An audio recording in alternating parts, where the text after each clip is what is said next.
will do this problem graphically using the smith chart.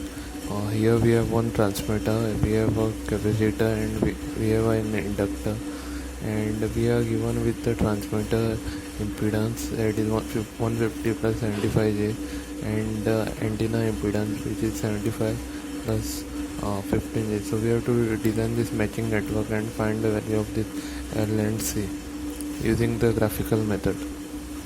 Okay, so for maximum power transfer,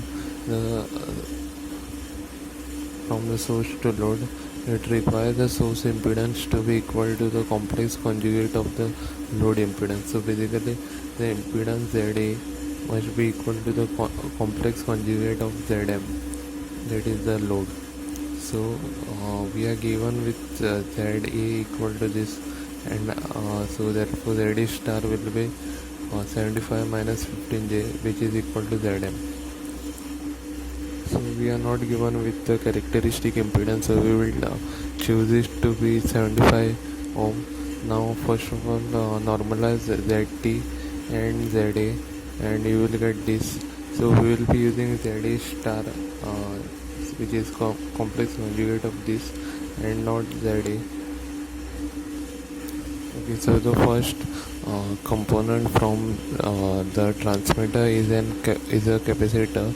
So using the ZY smith chart, so we will draw the G circle of this ZT, that is the transmitter, and from the ZT we will move through the constant G circle,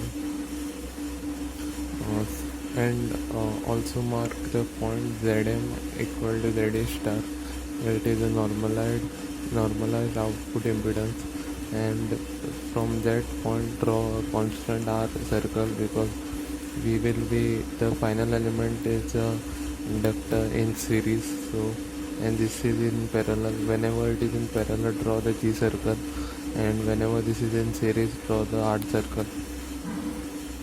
So our basic goal is to find the value of this capacitance and this inductor. So we require the point where it intersects, so basically where these two circles intersect. So from here you go till it reaches this R circle, so you are on this R circle because this is in series. Next, from here go to the final point, that is ZA star. Determine this point of intersection, that is ZTC, and also determine its y coordinates in terms of the G plane. To find the susceptance of this capacitor, subtract the y coordinate of this point with this point. So this is final minus the previous point, final minus initial. So you will get this susceptance, and for finding this inductance value, subtract this point with final minus this point, initial.